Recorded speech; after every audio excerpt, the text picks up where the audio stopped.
I've just brought out this new collection of poetry called A Barrel of Dried Leaves. The title was suggested by something that somebody said to me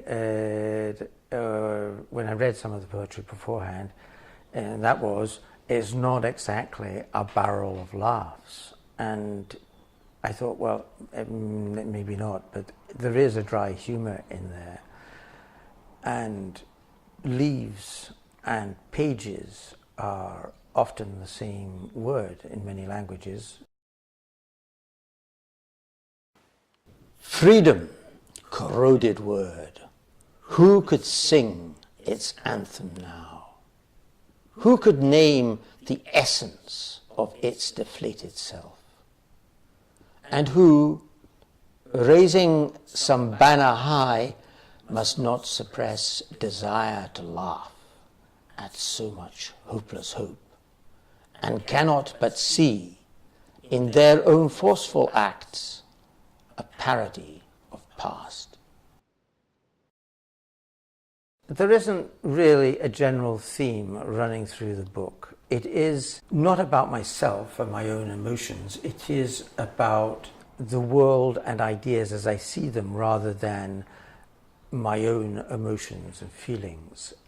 So in that sense, it is breaking with a long tradition since Romanticism in our poetry. And I have narrative poems in here. I think there's 3 narrative poems in this collection, which are all quite long. And there are also portraits of types. And that's something that I haven't done before.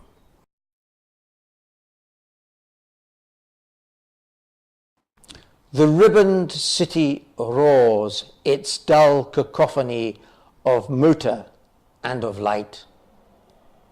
Where's the scream, the yell, the hurts?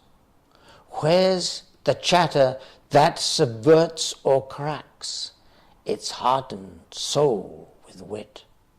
Where's the love that conquers in defeat, and where the honest smile that lights the way to dauntless triggers of desire and mannered kindness where fellow beings meet?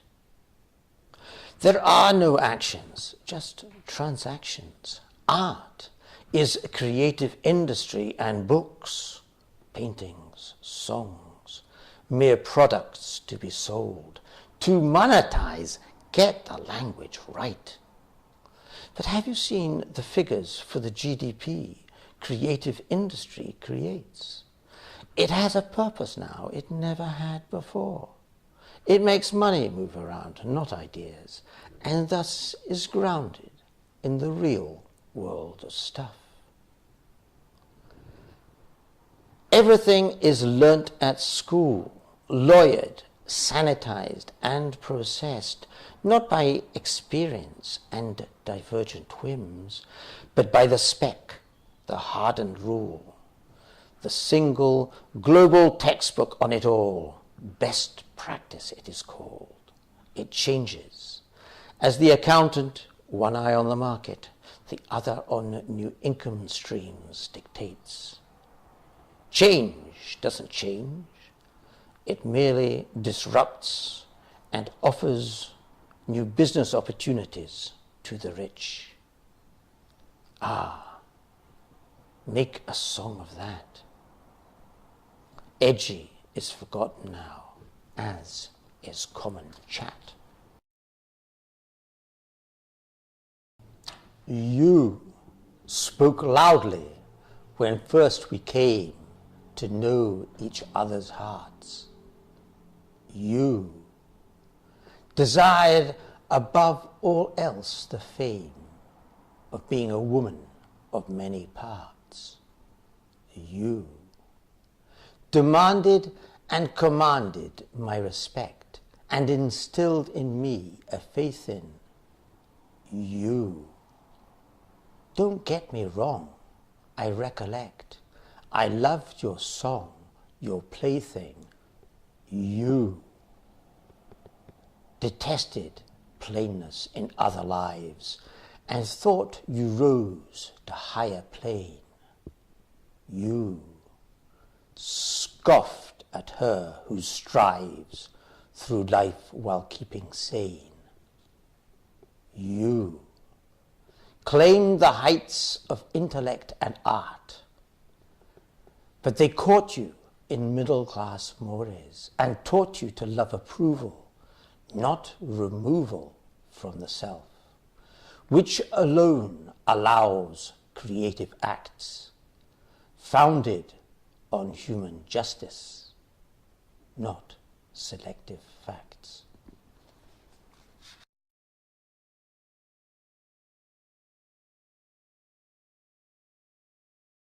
Tell me not the God you plunder for your thoughts, desires, and wonder.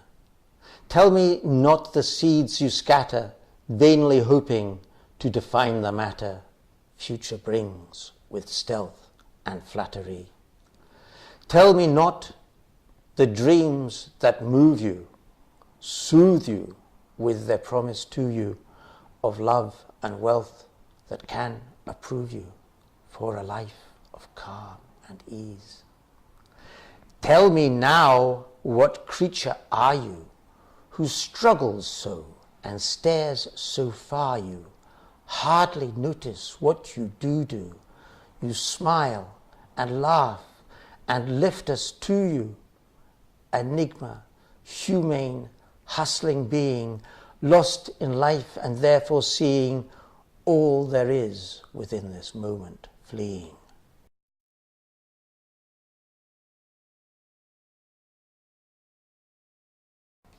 The little language. Who made the sounds that echo in the chambers of our minds, if not collective genius and genial discoursing of generations past? Let me make a plea then for this little language that has become too strong. You say it must evolve and sculpt new voices, fitting to the virtues and vices of our times. And how right you are. But leave that hammer down. Don't touch the key the JCB responds to at a turn.